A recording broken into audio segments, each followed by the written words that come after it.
In 1948, when Sir Ludwig Guttmann, who was from Germany, but he was at Stoke Mandeville Hospital in England, in Aylesbury, decided to introduce wheelchair sport to war veterans who were injured for the purposes of rehabilitation. That's what he introduced it for.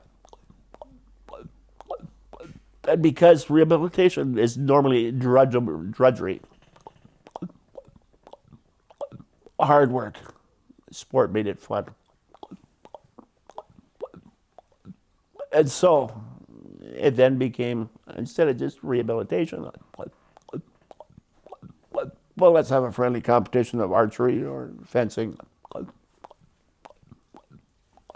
Then it grew into a worldwide movement,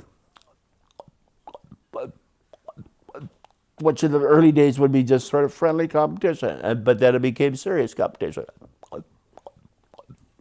And as it spread around the world, and it spread for quality of sport and improvement in systems and training and coaching and technology.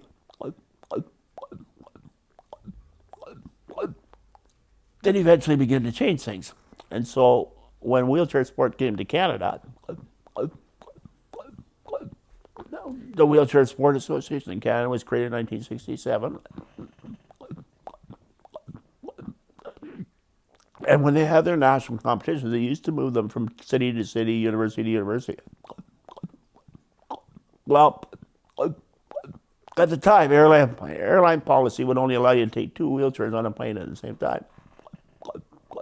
So how are you going to move a basketball team of 12 players and coaches at the same time? So it forced changes in the air, forced transportation changes on the ground. It forced access changes at the universities. So universities, they couldn't handle wheelchair users. But until wheelchair sport came along, now we're accessible. And then it transferred into blind athletes, or athletes with blindness, or visual impairments, and then athletes with cerebral palsy. I mean, so all the way along. And I'll just give you an example here. We had the first junior wheelchair basketball camp in Red Deer College. We put it on with, which is now the Stanford Center, the Alberta Northern Lights Wheelchair Basketball Society when I was there. We ran a 3 or 4 day camp at Red Deer College.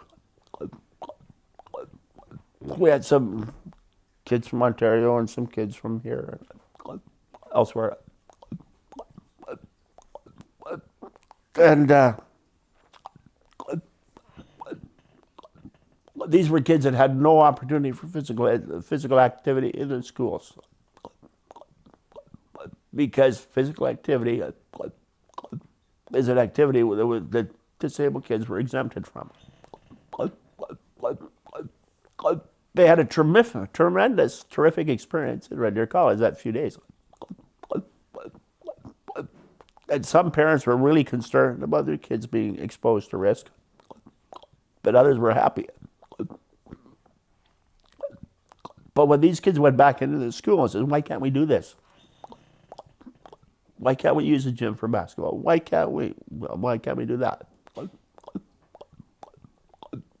It forced people in schools to look at these kids differently. No, that was about 84. And so it began to change attitudes, and once you take away the reasons and excuses and show they can be done.